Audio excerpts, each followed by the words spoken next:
estar aqui. Se você é visitante, você é muito bem-vindo. Saiba que nossa missão aqui também é fazer com que você se sinta à vontade em nosso meio, tá bom? Deixa eu te contar uma coisa, você me conhece, você já me viu por aqui. Nesse ano, eu vou fazer em maio 1 ano de casado. E o que isso tem a ver comigo, com você e a nossa pregação de hoje? Esse é o caminho que eu fiz da casa dos meus pais até a casa dos pais da Rebeca. E é bastante seguro dizer que eu fiz esse caminho mais ou menos, 60 vezes num período de 4 anos. É bastante seguro dizer que eu fiz pelo menos essas vezes.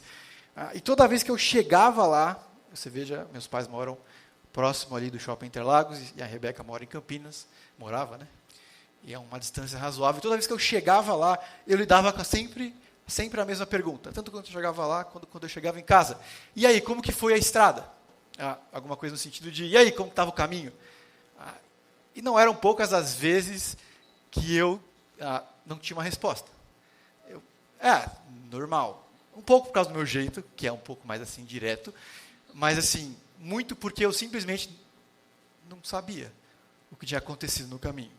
Eu sabia se tinha chovido, sabia se tinha um acidente, mas sem detalhes. Não, deu tudo certo. Não, estava tranquilo. Estava cheia, quando não está cheia. O que me chama a atenção é que a gente consegue fazer atividades perfeitamente complexas e estar desligado. Isso vale para dirigir, mas vale também para andar na rua. Quantas vezes você chegou no trabalho e alguém disse para você viu o que aconteceu? Na saída do prédio, na entrada do prédio, ou no cruzamento, e você diz, não, o que aconteceu? E a pessoa fala alguma coisa que chamava a atenção, e fala, mas como que eu passei por isso? Quem nunca deixou a chave de casa para o lado de fora?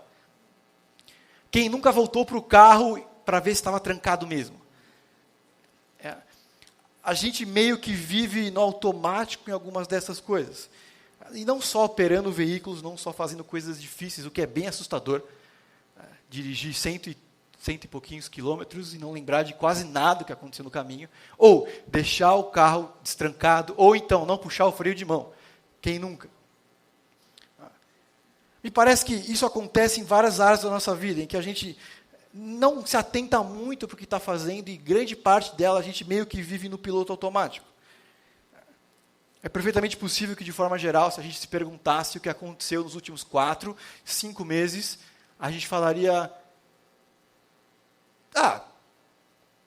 normal, tudo bem, se não teve nenhum acidente trágico, se nada muito chamativo, a gente diria comum, normal. Para alguns de nós, a nossa vida espiritual é um pouco assim. Para aqueles que se consideram discípulos de Jesus, é perfeitamente possível que em algum momento da nossa vida a gente já tenha tido a sensação de estar acordado, de que orar era alguma coisa legal, de que cantar no louvor era emocionante, que a gente se ajeitava na cadeira quando a pregação ia começar. E agora é um pouco como se o primeiro amor tivesse sumido. A gente vem porque a gente considera importante, mas não necessariamente porque tem encontrado eco no nosso coração, porque a gente fica ansioso por ouvir. A vida é um pouco assim mesmo, ela é feita de fases. Algumas grandes decisões muitas vezes nos fazem ficar apáticos, e a soma de pequenas decisões muitas vezes nos fazem ficar mornos no nosso relacionamento com Deus. A gente não sente vitalidade em se relacionar com Jesus. A gente pode ter chegado até aqui por causa de algumas decisões bem ruins. Ou a gente pode estar aqui nesse momento porque simplesmente é comum. Ser cristão, se relacionar com Deus, é alguma coisa comum, tranquila, ordinária. E não é preciso ser um gênio para perceber isso, não é preciso fazer uma grande autorreflexão. Algumas pequenas concessões conseguem nos levar à apatia espiritual. E é por isso que a gente vai começar a falar aqui aos domingos do livro de Jonas. Porque é um livro que basicamente conta o que acontece e o porquê acontece quando a gente dorme no volante. Quando a gente deixa as coisas acontecerem. E depois a gente se toca das decisões que tem tomado. Muito bem, acredito que a maioria de nós já tenha ouvido falar de Jonas. Acho que eu sinto segurança em pensar nisso. Sinto segurança também em pensar que a primeira vez que a gente ouviu falar de Jonas, nós éramos crianças. Sobre o que é o livro de Jonas? É meio retórica, mas assim, o livro de Jonas é sobre Jonas e um peixe, um grande peixe, uma baleia. Porque tinha essa foto no seu livrinho de quando você estava estudando quando era criança. O fato é que o peixe aparece 4 vezes no livro inteiro e em 3 versículos. A cidade, Nínive, que também é um grande tema ali, aparece 8 vezes. O profeta Jonas aparece 18 vezes, citado. Jonas ou alguma coisa que substitua o nome dele. E Deus aparece 36 vezes. O propósito do livro é revelar quem Deus é, como qualquer livro da Bíblia. O que eu tenho a ver com isso? Como que eu me encaixo nisso tudo? O livro de Jonas é sobre a vontade de Deus, sobre as verdades dele e como que eu reajo a ela. Perceba que o peixe, se não tivesse um peixe, a história ainda faria sentido, como você vai perceber ao longo dos domingos aqui. Perceba que se não tivesse Jonas e trocasse por João, Daniel, faria sentido ainda assim. Se trocasse a cidade de Nínive por Sodoma, faria sentido ainda assim. Se trocasse Nínive por São Paulo, qualquer outra cidade, faria sentido. O único personagem do livro que não faria sentido, se não estivesse ali, é Deus. A grande dinâmica do livro é esse contato quase que bélico, quase que passivo-agressivo, entre o profeta e Deus. É um livro sobre o amor de Deus e as outras pessoas. O livro ilustra o que Deus está tentando fazer, o que ele tenta e deseja fazer por meio de Jonas. Ele pega um homem ruim, expõe a críticas, coloca em uma posição de destaque. O que a história está fazendo, na verdade, é assim, você já viu essa cena em um filme. Tem um homem, um personagem, um vilão, está correndo e vem um herói atrás. E aí ele entra num galpão escuro, numa rua, que seja. E aí na hora que ele entra, ele não vê ninguém. E a câmera vem para cá, a câmera vem para cá, vem para frente, vem para trás. E aí quando o herói vira para o lado, tem uma mira nele. Cena clássica. Você consegue pensar em uns 15 filmes que tem essa cena. Quando a pessoa vira para a câmera, tem uma mira nele, ele percebe, o alvo sou eu. É isso que acontece no livro de Jonas. Ele vai tentar a gente a se sentir superior a Jonas. A todo momento ele vai fazer o que a gente fala, quem convidou esse cara? Por quê? Ele é louco, o que ele está fazendo? E é quando a gente começa a se sentir superior a Jonas, quando a gente começa a ridicularizar, porque esse é o propósito do livro, como a gente vai ver hoje, zombar do profeta, a gente vira para ele e fala, talvez eu faça a mesma coisa. Eu quero que você acompanhe o livro de Jonas mais ou menos como uma série. Ignore tudo o que você sabe sobre ele. Ignore qualquer versículo que eu não tenha lido. Tente ler o livro como se fosse a primeira vez. Tente ouvir a história como se você não soubesse exatamente o que vai acontecer. Porque isso pode nos impedir de perceber algumas das coisas muito impressionantes do livro de Jonas. Esqueça o que você sabe sobre ele. Acompanhe comigo verso a verso. E deixa eu te dizer, você precisa ser um adulto para perceber a profundidade do livro de Jonas. Porque provavelmente só um adulto consegue perceber que o livro de Jonas não é sobre um peixe. Não é sobre um milagre. É sobre a dinâmica. Homem e Deus. Eu e Deus. Eu e aquilo que eu não desejo fazer. Acompanha comigo, por favor, os primeiros versos do livro de Jonas. A palavra do Senhor veio a Jonas, filho de Amitai, Jonas 1, com esta ordem. Vá depressa à grande cidade de Nínive, pregue contra ela, porque a sua maldade subiu até a minha presença. Deus falando. Mas Jonas, e começa a perceber alguma das ironias do autor, fugiu da presença do Senhor, dirigindo-se para Tarsis. Desceu à cidade de Jope, onde encontrou um sinal de Deus. Um navio que se destinava àquela porto. Depois de pagar a passagem, embarcou para Tarsis para fugir do Senhor. A primeira coisa que eu quero que você comigo, guarde no seu coração, antes que você seja tentado a rir de Jonas, é: eu sou Jonas. A história é bem clara e ela começa bem simples. Deus fala para um profeta chamado Jonas, vá até uma cidade chamada Nínive, pregue contra aquela cidade, porque a maldade dela chegou até mim. Jonas, a gente não sabe o que ele pensou, a gente só sabe o que ele fez. Decide fugir para a cidade de Tarsis. Quando ele chega no porto, tem um barco para Tarsis. Ele entra no barco, para, de novo, fugir da presença de Deus. Talvez se você abrir sua Bíblia, está escrito assim: levante-se, Jonas, vá até Nínive e pregue contra a cidade, pois a maldade dela chegou até mim. A ideia aí não é tanto de levantar, mas assim, não demore, não enrola, vai agora, tenha pressa, arrume suas coisas, faça sua mala, pregue para a cidade. Quem é Jonas? Isso é importante. E algumas das ironias já começam a ficar claras no livro. O nome de Jonas significa pomba, dócil, tranquilo, manso. Jonas é filho de Amitai, que significa fidelidade, fé. O profeta manso é filho da fé. Tem alguma coisa errada com esse livro. E perceba que Jonas, ele trabalhou, serviu durante o reinado de um rei chamado Jeroboão II, que era rei do reino do norte de Israel, que era um reino marcado por ter reis ruins.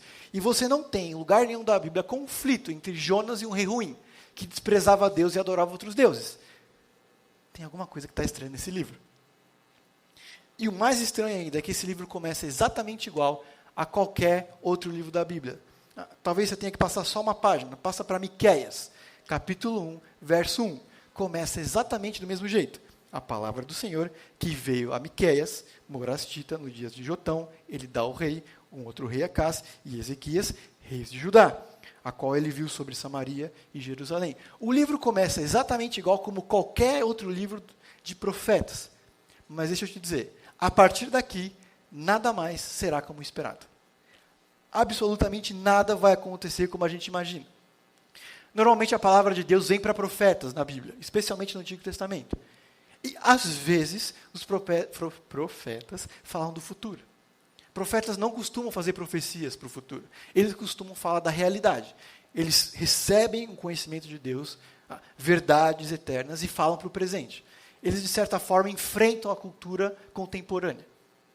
Então, eles falam de forma firme, dura e clara para as pessoas.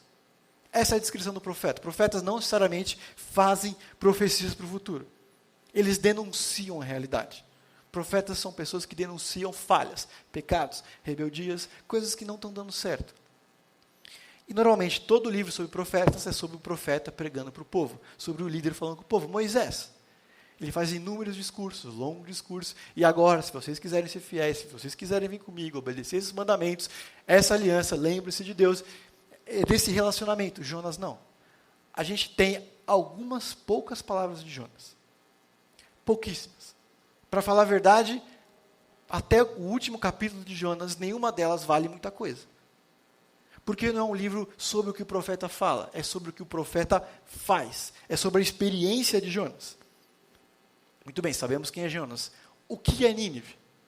Nínive é a capital do Império Assírio, o império conhecido por ser cruel. Alguns dos métodos que eles usavam contra prisioneiros de guerra. Eles decepavam as mãos, vazavam os olhos, empalavam os inimigos.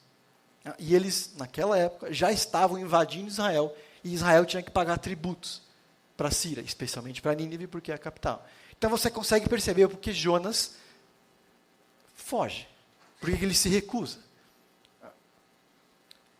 Ele faz ali, ele representa o povo de Israel. Uma atitude típica daqueles que conhecem a Deus de não amar aquelas pessoas as quais eu não tenho motivo para amar. Pessoas que os judeus odeiam, as pessoas, não, Deus. É mais ou menos, eu não tenho nada a favor, não tenho nada contra, é só não ficar perto de mim. Para fazer mais sentido essa resistência de Jonas, imagine um judeu sendo enviado para pregar na Alemanha nazista. Pronto. Mais próximo, mais claro, e você consegue entender por que Jonas está resistindo tanto. A gente não sabe exatamente por que Jonas, lembre-se, estamos indo verso a verso com uma série do Netflix, não sabemos onde vai terminar. A gente não sabe exatamente ainda porque Jonas não foi, ou se recusa, ou deseja fugir de Nínive, deseja fugir de Deus. O único profeta da Bíblia inteira que é enviado para pregar numa terra estrangeira é uma vergonha. Ele é o único, do Antigo Testamento inteiro, que Deus pega e fala, vai até aquele povo e prega para que eles me conheçam. Os outros não saem de Jerusalém, de Israel, que seja, e pregam condenação, fazem profecias do futuro, ou dizem alguma coisa que vai acontecer. Jonas é o único que é enviado diretamente por Deus como missionário. Direto. Saia daqui, vai até aqui e pregue o meu nome. Jonas é rebelde, Jonas é cabeça dura, Jonas é racista, Jonas é hipernacionalista, Jonas é egoísta. Ou ele não vai pregar porque ele acha que vai morrer. Então, o que adianta, Senhor, você vai me enviar para que eu morra lá? O que adianta o meu ministério? Para que adianta eu ser profeta? Para que eu vou pregar lá? Se eu chegar lá, Senhor, o Senhor está lembrando que eles costumam furar os olhos, decepar as mãos? Ou ele não vai para lá porque ele entende que Nínive não merece misericórdia. De duas uma. Jonas, ele começa a se achar melhor e tentar redecidir por Deus o que ele deveria fazer.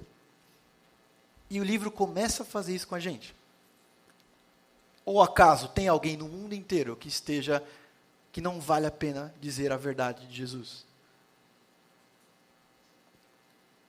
Ou a possibilidade de morrer desvalida a necessidade de pregar essa mensagem? Mas é claro que não, que absurdo, que tipo de pergunta é essa, Daniel? Nossa, que maluco, o cara quer fugir de Deus. Nossa, ele vai dizer daqui a pouquinho que ele é profeta do Deus vivo e que teme a Deus. Ele começa a se arrepender de ter se arrependido um pouquinho mais para frente. Nossa, Jonas, ele começa a discordar de Deus. Eu não acredito que ele fala uma coisa e faz outra. Olha que louco, ele enfrenta a Deus. Ele não quer que certas pessoas sejam salvas, porque ele não gosta delas. Ele é burro.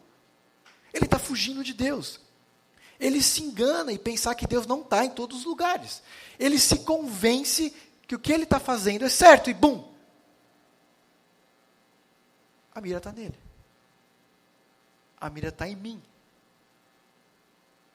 Quando eu começo a me sentir superior a Jonas, quando eu começo a falar, por que ele está fazendo isso? Eu caí na armadilha de Jonas.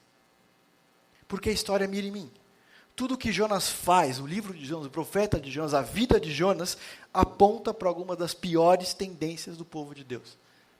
Nacionalismo, teimosia, rebeldia, arrogância, preconceitos, autojustiça, hipocrisia, apatia, idolatria pessoal, desprezo pelo outro. Ou tem algumas dessas descrições que não se encaixam em Jonas, só pelos alguns versos que a gente já leu até aqui. Acaso a instituição igreja não esteve do lado errado da história algumas vezes, especialmente na escravidão, racismo, direitos civis? Mas a história começa a apontar também para alguns aspectos mais bonitos de quem Deus é. Começa a dizer que Deus é gracioso. Começa a mostrar que Deus é paciente. De que Ele salva quem pratica o mal. Aliás, é um pré-requisito para ser salvo. Praticar o mal. Começa a mostrar que Deus é misericordioso. Começa a mostrar que Deus é poderoso. Porque o Deus que é poderoso e santo envia um profeta dele para pregar misericórdia por um povo que decepa as mãos e fura os olhos. Desculpa, para pregar para o povo que oprime o povo de Deus. Tão importante quanto isso é perceber que não importa a minha e sua história, a minha e sua origem. Tudo isso é perfeitamente irrelevante quando a gente se torna seguidor de Cristo. Todas as nossas imperfeições, todos os nossos pecados, todos os nossos vícios, todas as nossas falhas. Ele é o Deus que enviou Jonas para os ninivitas, mas que enviou alguém para falar para a gente. O que o livro já começa a combater e mostra o Jonas de forma caricatural é enfrentar o certo exclusivismo que os israelitas pensavam ter sobre Deus. Eles pecavam em pensar que a compaixão de Deus era só para eles. Ou acaso, quem mais precisa de Deus não são aqueles que não o conhecem? Jonas é profeta, a única função que ele tem mesmo é essa. A audiência do livro, os leitores, eu e você, somos convidados a revisitar quem Deus é. A substituir ideias egoístas sobre o outro. Os israelitas começavam a pensar que Deus tinha um relacionamento com eles que precisava ser guardado, que se restringia a eles. Ou não é isso que a gente vê quando Jesus vem para a Terra, no Novo Testamento? O desprezo que os fariseus, os saduceus, os escribas tinham pelos outros, que não eram eles. Não só não eram judeus, mas não eram eles mesmos. Para mim, Jonas é uma mistura do jovem rico e do irmão mais velho. O jovem rico, porque a única coisa que Jonas não fazia ainda era pregar para um povo que não fosse judeu. Vá e faça isso. Aí... O irmão mais velho, depois de tudo que eles fizeram, depois de anos e gerações punindo nosso povo, furando nossos olhos, cobrando impostos sobre nós, invadindo nossas terras, para eles não tem festa. Eles não merecem esse perdão. E qual a solução de Jonas? A mais clara e a mais óbvia de todos: fugir de Deus. Perceba que o profeta, o escritor bíblico, 2 vezes ele fala, e Jonas, querendo fugir de Deus, e Jonas decidiu fugir de Deus. Por que ele decide fugir? Por que isso parece uma boa medida para Jonas? É possível que a cabeça de Jonas já estivesse tão fora, tão longe de Deus, que ele começasse a entender Deus como uma divindade qualquer. E naquela época, os povos que moravam ali entendiam que a divindade tinha um poder específico sobre uma área específica. Então, quando Jonas decide literalmente ir na direção contrária, é possível que na cabeça dele, por causa da dureza do coração, ele dissesse: se eu chegar em Tarsis, que é longe o suficiente para Deus não ter autoridade, lá eu estou debaixo de outra divindade. É possível, apesar de improvável. A outra possibilidade para que Jonas entenda que isso é uma boa ideia, fugir de Deus, ou que chegar em Tarsis vai livrar, é como se Jonas estivesse dizendo: eu me demito. Eu nego meu ministério, não sou mais profeta, não vivo na presença de Deus mais, chega. De um jeito ou de outro, a presença de Deus, estar sob Deus, se torna alguma coisa intolerável. E ele evidentemente conclui que, se ele for para longe o suficiente, Deus escolheria outro profeta. Porque os propósitos de Deus não podem ser frustrados. E ele é Deus mesmo, ele não precisa de mim. Então, basta eu fugir. Isso revela uma outra atitude muito mais profunda no coração de Jonas. Parece que para Jonas a palavra de Deus era alguma coisa que a gente pode pegar ou largar. É mais ou menos como uma parte de nós entende as leis no Brasil. Tem lei que pega. Cinto de segurança. Cresci ouvindo isso, pegou. Tem outras que a gente finge que não existe, ninguém obedece, está tudo bem. Perceba que Jonas, ele trata como descartável a ordem de Deus. Alguma coisa que eu posso escolher obedecer ou não, alguma coisa que eu posso seguir ou não. Assim ele foge da desagradável tarefa de pregar em Nínive. Deus e as ordens dele pode ser por vezes desagradável. Aliás, frequentemente são. Porque frequentemente enfrentam a nossa natureza. Deus pede para que façamos coisas que não queremos. E é por isso que ele nem sempre pede, é por isso que às vezes ele manda. Porque ele tem autoridade. Eu entendo o livro de Jonas como um livro de fé, um livro sobre fé. Porque ele aponta para uma dura verdade. Nós acreditamos em algo até que isso nos custe algo. Eu creio nisso até que o preço disso seja alto demais. Porque depois vira um hobby. Depois vira uma opção. Alguma coisa que eu escolho as partes boas. Do mais idiota para o mais importante. Então eu torço para um time até que ele comece a perder. E aí eu não esquento mais a cabeça.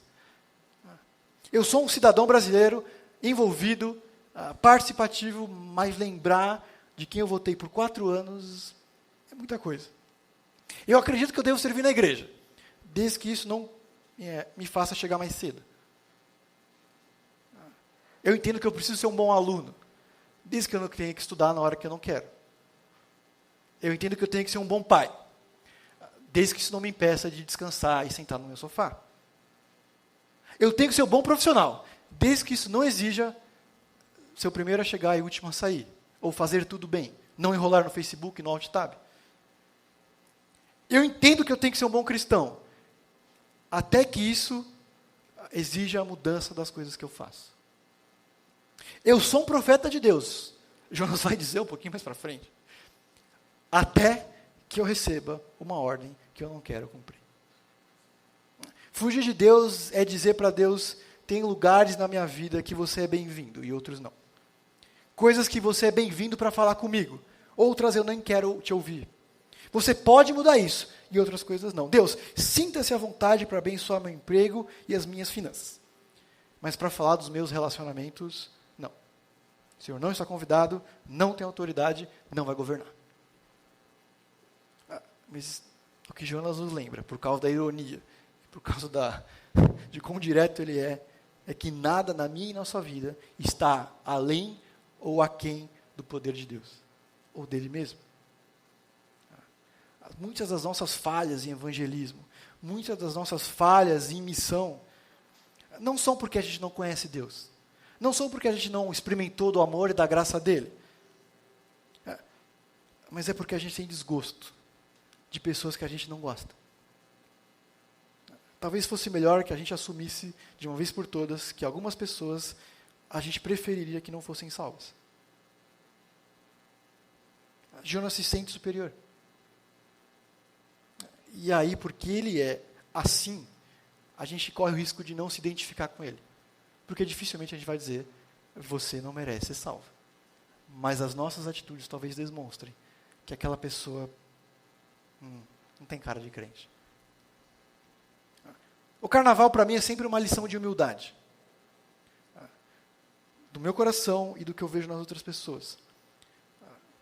Porque eu vejo um desprezo latente dentre os cristãos por aqueles que celebram essa festa. Porque eu sempre ouço a mesma expressão. Nem se eu fosse crente. Nem se eu não fosse crente.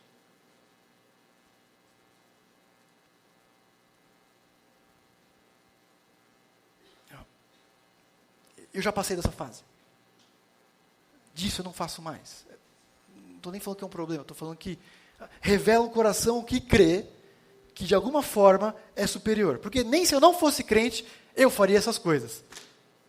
Glórias a mim. Eu diria que o contrário é verdade também. A pessoa que celebra algumas outras coisas diferentes de mim, de você, diria, nem se eu fosse crente eu faria alguma dessas coisas. Tais como jantar à fantasia no retiro da igreja.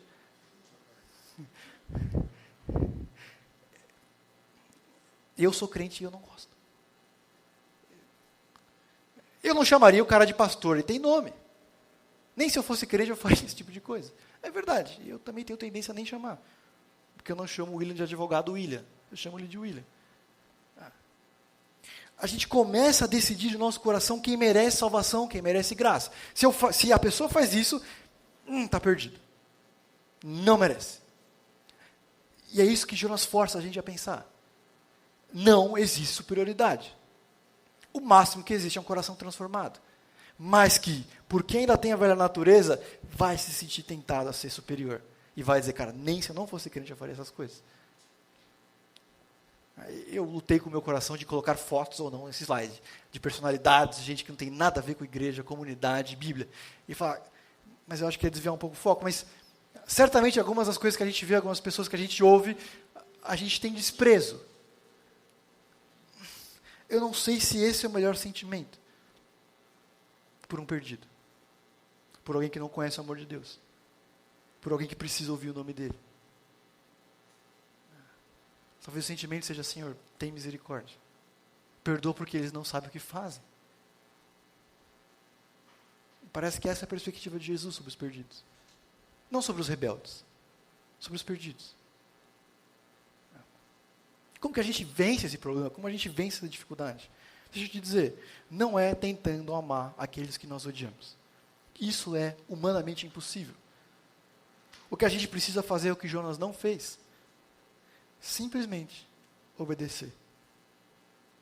Simplesmente compartilhar o amor dele. Quando a gente começa a obedecer o que Deus fala, é o nosso coração que começa a se transformar. Não é o contrário. Eu não sinto amor para falar sobre o amor. Eu falo do amor para que eu sinta amor. Porque isso começa a vencer a apatia do meu coração. Porque isso me faz acordar do volante. Eu não subsisto como cristão. Eu vivo intencionalmente como alguém que espalha o amor de Deus. Continua comigo a história de Jonas. O Senhor, porém, Jonas já está dentro do barco. Ele conseguiu comprar passagem, fez soprar um vento forte sobre o mar e caiu uma tempestade tão violenta que o barco ameaçava arrebatar-se, destruir-se. Deixa eu te dizer, o literal aí o barco pensava que ia se dividir. Todos os marinheiros ficaram com medo e cada um deles chamava o seu próprio Deus. E atiraram as cargas ao mar para poder tornar o navio mais leve. Enquanto isso, Jonas, que tinha descido para o porão e se deitado, dormia profundamente. O capitão, dirigindo-se a ele, disse: como que você pode ficar aí dormindo? Levante-se e clame ao seu Deus. Talvez ele tenha piedade de nós. E nós não morreremos. Não morramos. Então os marinheiros combinaram entre si: vamos tirar sorte para descobrir quem é o responsável por essa desgraça que se abateu sobre nós. Tiraram sortes e a sorte caiu sobre Jonas. Por isso lhe perguntaram, e agora a história fica incrível: diga-nos, quem é o responsável por essa calamidade? Qual é a sua profissão? De onde você vem? Qual é a sua terra? A que povo você pertence? E ele responde, batendo no peito, cheio de orgulho: eu sou hebreu, adorador do Senhor, o Deus dos céus, que fez mar e terra. Cuidado ao rir de Jonas. Perceba que a tempestade não é de forma alguma coincidência. A Bíblia diz que o Senhor enviou uma tempestade. Normalmente, tempestades, e eu não quero ser muito poético, mas assim, as situações diferentes são aquelas que nos acordam ao volante. Então você está dirigindo completamente desligado e alguém freia, então você toma um susto, porque você estava no piloto automático, você está fazendo o que você sempre faz, mas alguma coisa diferente acontece e aí você volta a si mesmo. Aí você entra no restaurante, senta e relaxa e o carro ficou aberto. Ou você vê alguém contar uma história, a gente começa a perceber que a gente não estava tanto assim no controle. Jonas compra sua passagem em Jope e agora ele está feliz a caminho da liberdade. E perceba que o autor faz algum jogo aí, ele diz, Jonas desce até o fundo do barco e aí ele dorme profundamente, mas ali é um termo que também tem a ver com descer. Jonas ele vai se afundando nas suas escolhas. É uma imagem estranha de Jonas dormindo em meio a uma tempestade, mas também é uma imagem do que está acontecendo dentro dele espiritualmente. Cada uma das decisões de Jonas o leva à indiferença. Cada uma das decisões ruins dele levam a ele ter frieza. Uma resposta errada à ordem de Deus levou a uma série de escolhas ruins. Talvez porque ele não queria oferecer graça, justiça e até misericórdia para outro povo. Ele pensa que sabe melhor do que Deus. Ele começa a redefinir mal e bem. Não, Senhor, esse povo não merece. Ou, se eu morrer, não vale a pena. E perceba a tática dos marinheiros ali. Eles jogam fora a carga. Pode ser para tornar o navio mais leve, mas também pode ser para, vamos jogar no mar, porque você tem um Deus aqui nesse mar, a gente aplaca essa ira. Mas, sobretudo, eles estão jogando fora o lucro. É isso que está acontecendo. Eles são marinheiros que transportam carga. E a tempestade é tão desesperadora, e eles são marinheiros profissionais, que eles começam a jogar fora a única coisa que torna aquela viagem que vale a pena. Os marinheiros têm várias religiões, eles usam a tática de rodar a mangueira. Você ora por esse, você ora por esse, você ora para aquele Deus, você por esse Deus, você por esse Deus. Uma hora a gente chega em alguém, a gente aplaca essa ira. Enquanto isso, Jonas, o homem do Senhor, deitado está no fundo do barco, indiferente à situação, indiferente à sua tarefa em Nínive, ele dorme, apático diante do perigo que ele estava enfrentando. Perceba, Jonas tem uma consciência tranquila. Ele deita e dorme, a cabeça no travesseiro, se tem travesseiro, mas assim, tranquilamente. O sono dos justos, se você quiser. E aqui vem uma pergunta importante. Quem sofre com as decisões ruins de Jonas? Quem está sofrendo? Jonas ele não enxerga as consequências das próprias escolhas. Ele não vê o que a desobediência dele resulta. Ele desconsidera as perdas que ele fez às pessoas ao redor. Ele não ouve as trovoadas. Ele não ouve a explosão das ondas no casco do barco. Ele não ouve os marinheiros. Ele não ora para Deus. Aliás, ele precisa ser interrogado para começar a lidar com a situação, porque senão ele está lá no barco balançando, os caras gritando, jogando as coisas na carga, jogando as coisas no mar, Cada um fazendo um grande clamor, cada um para o seu Deus.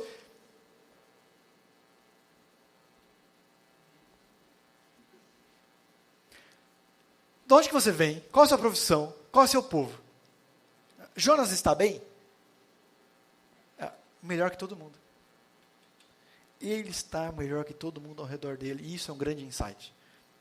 No egoísmo de Jonas, na independência de Jonas, levou a ele num estágio que ele não percebe as outras pessoas. Ele não percebe o sofrimento delas.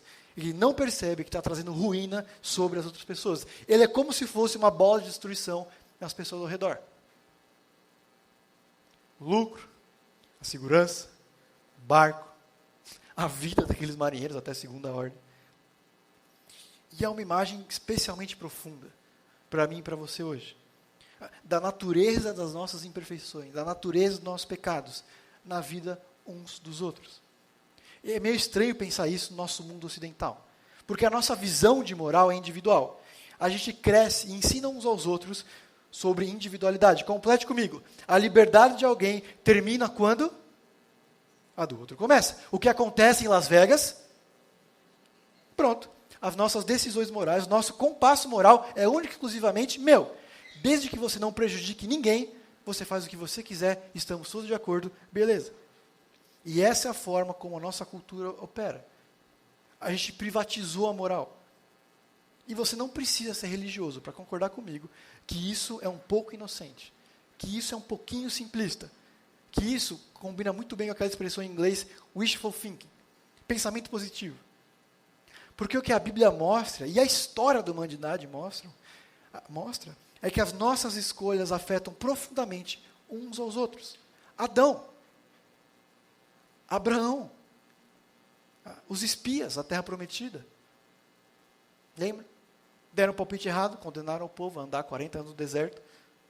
Davi teve um monte de golpe de Estado em Israel porque ele fez uma decisão ruim. Dom João, quando fugiu de Portugal, veio para o Brasil.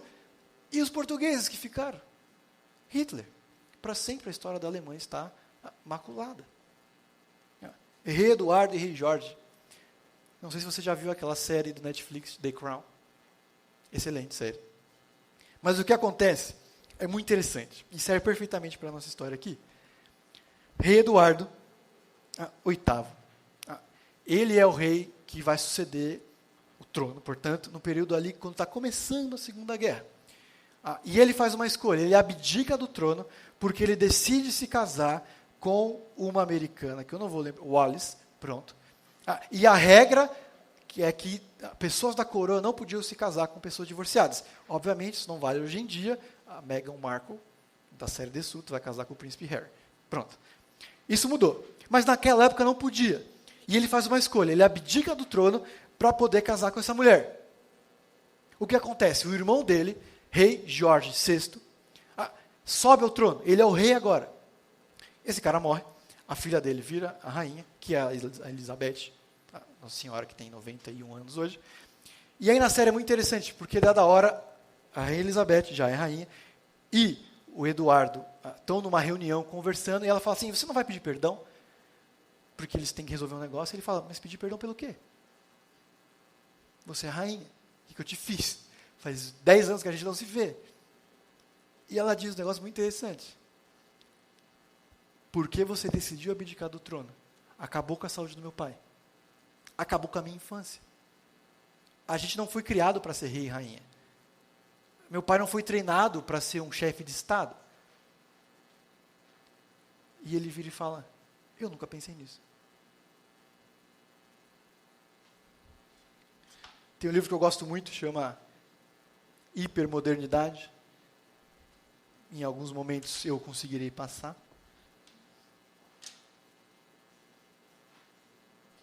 Pronto. A sociedade hipermoderna caracteriza-se pela indiferença ao bem público, pela prioridade frequentemente dada ao presente em detrimento do futuro, pela valorização dos particularismos e pelos interesses corporativistas, pela desagregação do sentido de dever ou dívida com a coletividade. A tese dele é que não existe pós-modernidade, existe os efeitos da modernidade na sua fase extrema. Então, Aquilo que era individual se tornou individualista. Aquilo que era moderno se tornou super, hiper moderno, é o termo dele. E o principal causa disso tudo é que aquilo que a gente pensava ser coletivo agora é individual. Como, por exemplo, a moral. O que Jonas não percebe é que cada decisão ruim dele influencia, sim, qualquer pessoa ao redor dele. O que acontece em Las Vegas, não fique em Las Vegas, é óbvio. A minha liberdade não termina quando começa do outro, porque o que eu faço influencia na vida do outro. Hoje de manhã eu acordei para fazer esse slide e eu me deparei com essa notícia. E hoje de manhã estava no UOL. Desculpa. O crush está muito nervoso? Estresse do parceiro pode afetar o seu cérebro. Está falando do experimento que eles fizeram nos ratinhos. Em seguida, os cientistas examinaram o comportamento de um certo grupo de neurônios no hipocampo. Os resultados mostraram que os circuitos neurais de ambos os camundongos estavam estressados, ou seja, os animais que só observavam o estresse do parceiro foram afetados da mesma maneira do que aqueles que estavam estressados propositalmente.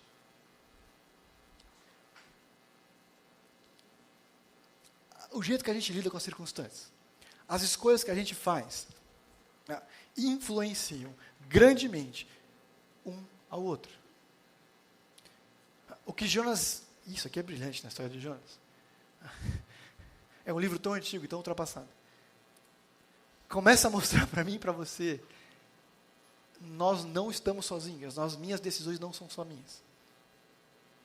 Cada decisão de Jonas é um tijolo e um grande muro de quem ele é e os outros são. Cada escolha é uma gota que vai transbordar a vida individual e espirrar na vida de outras pessoas. É inocente pensar que as minhas escolhas são só minhas. Uma pessoa se torna uma bola de destruição ao fazer várias escolhas ruins, moralmente reprováveis e biblicamente contrárias. Mas deixa eu te dizer, essa pessoa não vai perceber. Eu não vou perceber. E quando você pensa, essa história não pode ficar melhor. Jonas diz, agora acordado, eu sou servo do Deus que fez mares, ele está viajando no barco, e terra. Ele é burro o suficiente para fugir de barco. E a gente pode ver aqui que o que ele fala e o que ele faz não tem nada a ver. Ele não percebe os prejuízos causados. Ele diz altivamente, eu creio em Deus. Eu sou servo dele. Mas como que alguém pode se portar assim? Como que alguém fala uma coisa e faz outra coisa? Que tipo de gente faz esse tipo de coisa? Bum. A mira está em mim, em você. Quando a gente começa a se sentir superior a Jonas, a história levanta um espelho e mostra, esse é você.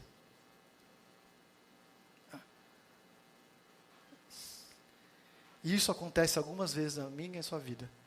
E essa provavelmente foi a história da igreja, em que gente de fora percebeu que não fazia muito sentido, que se pregava o que fazia. Não foi Gandhi que disse, adora o seu Cristo, não gosta dos cristãos? É exatamente isso. Muito bem. Continua comigo já caminhando aqui nos últimos versos. Com isso, eles ficaram apavorados e perguntaram, o que você fez? Pois eles sabiam que Jonas estava fugindo do Senhor, porque ele já tinha lhes dito.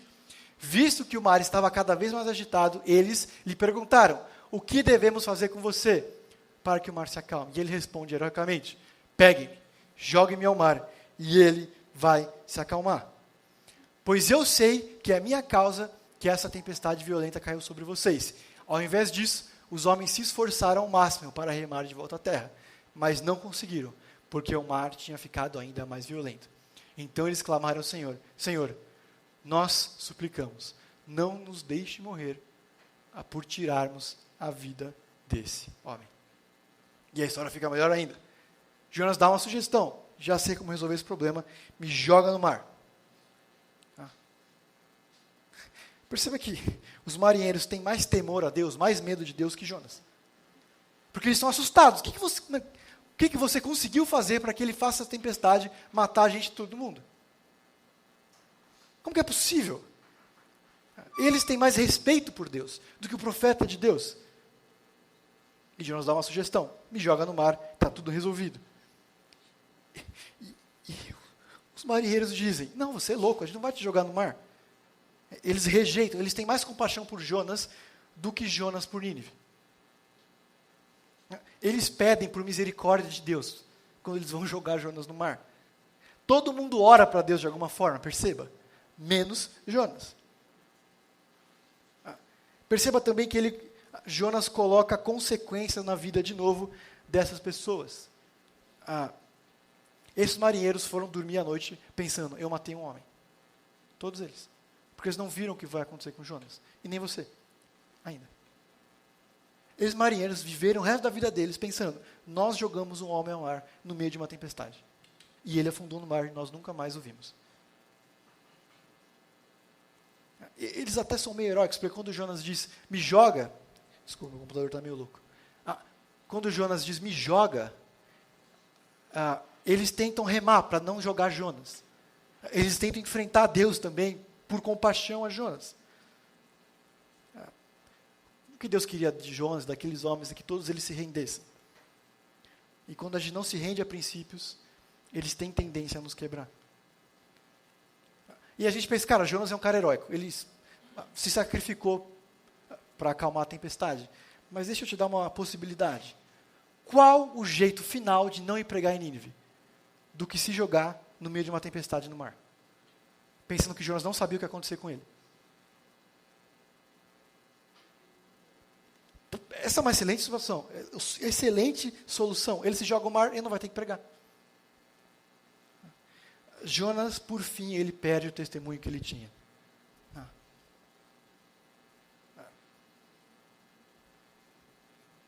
Ele morre como um profeta rebelde para aqueles marinheiros. Ele não vê o amor de Deus, não vê a graça de Deus, não vê quem Deus é. Ele só vê um profeta rebelde. Jonas pensava em resultados e em si mesmo. Para Jonas, obediência tinha a ver com dar certo.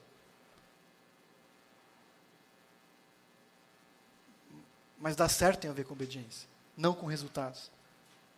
Perceba que Jonas, ele decide fugir de Deus, ele encontra um barco para onde ele queria ir, ele tem o dinheiro para pagar, ele consegue dormir tranquilo. Sempre que você fugir de Deus, haverá uma oportunidade. Sempre que você desejar não fazer aquilo que Deus quer que você faça, vai haver uma oportunidade, vai ter como. Não é só porque está disponível que foi Deus que enviou. Deixa eu te dizer alguma coisa que me ocorreu, é bem dura. Não seja simplista. Satanás também pode prover. Preciso de dinheiro. Oportunidade duvidosa. Estou sozinho. Me sinto só. Alguém para me relacionar, mas que não está de acordo com os princípios de Deus. Não persiga sinais. Eu não sou cético, mas é preciso ser atento e estar coerente. Jonas está convicto que vale a pena fugir. Mas eu e você, como os discípulos de Cristo, nós não vamos atrás de paz ou oportunidade. Nós vivemos por convicções.